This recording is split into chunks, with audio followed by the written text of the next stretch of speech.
Hi there, and welcome to this day in history for January 28th.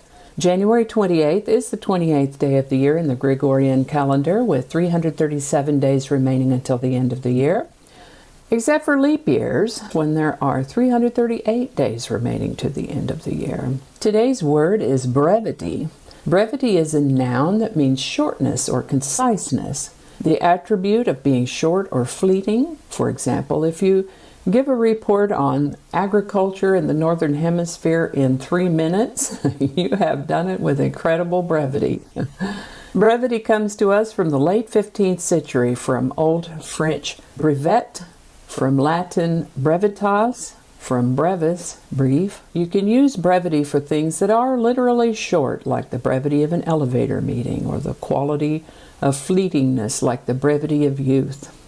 Which doesn't seem that brief when you're in the midst of it, but there you go. Brevity is also a style of speaking or writing with economy. Brevity is the soul of wit, said Polonius in Shakespeare's Hamlet, suggesting that witty people know how to make a point without unnecessary words. Alrighty then, now we're going to go back to the year 1777 when British General John Burgoyne submitted a plan on January 28th to the British government to isolate New England from the rest of the colonies.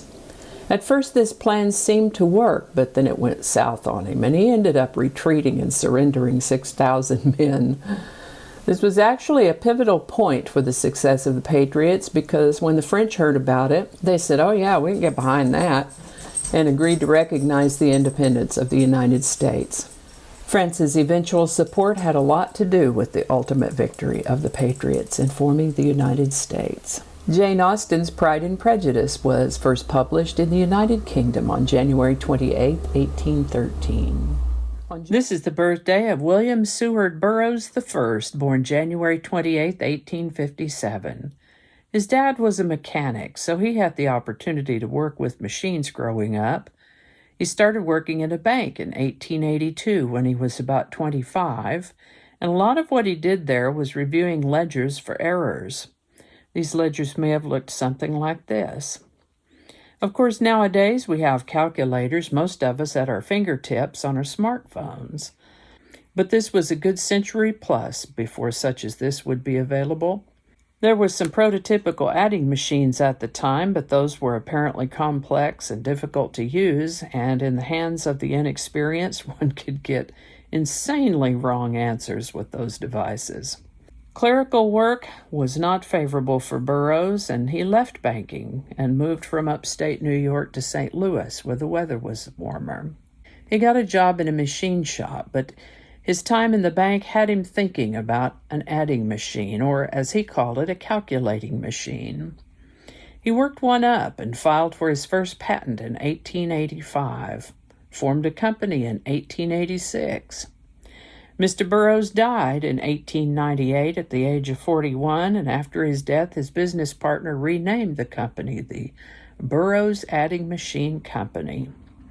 In 1953, Burroughs became the Burroughs Corporation and expanded to other types of business equipment such as typewriters, printers, and computers. Mr. Burroughs had formed his original adding machine company in 1886, and 100 years later, in 1986, Burroughs merged with Sperry Univac to form Unisys. On January 28, 1902, the Carnegie Institution of Washington was founded in Washington, D.C. with a $10 million gift from Andrew Carnegie. On January 28, 1915, during World War I, Germans sunk an American merchant ship. They acknowledged this and apologized, but the damage was done. On January 28, 1917, American forces were recalled from Mexico after over 10 months of fruitless searching for the Mexican revolutionary Pancho Villa, who was accused of leading a bloody raid against Columbus, New Mexico. Elvis Presley made his first national television appearance on CBS's Stage Show on January 28, 1956. On January 28, 1958, 19-year-old Charlie Starkweather and 14-year-old Carol Ann Fugate, a couple of teenagers turned serial killers on a crime spree, killed another family. Altogether, their murderous spree left 10 people dead in the span of about a week's time. Fortunately, they were captured the following day. Books, movies, and music have been written about them. Starkweather faced the death penalty and was executed in 1959. Fugate, who turned out to be a model prisoner, was released in 1976 at the age of 33. And now for some happier news. On January 28, 1958, the Lego company patented the design of its Lego bricks, still compatible with bricks produced today. Whoops, on January 28, 1964, Soviets shot down a U.S. jet that had strayed into East German airspace. This is the birthday of actor Elijah Wood, best known for his portrayal of Frodo Baggins in the Lord of the Rings trilogy. He was born on January 28, 1981, and turns 40 in 2021. Following the American Music Awards ceremony on January 28, 1985, 45 music stars met up for a marathon recording session to sing a song called We Are the World. It's a phenomenal work, still gives me goosebumps, and yes, I placed a link in the show notes. Amazing, rich voices.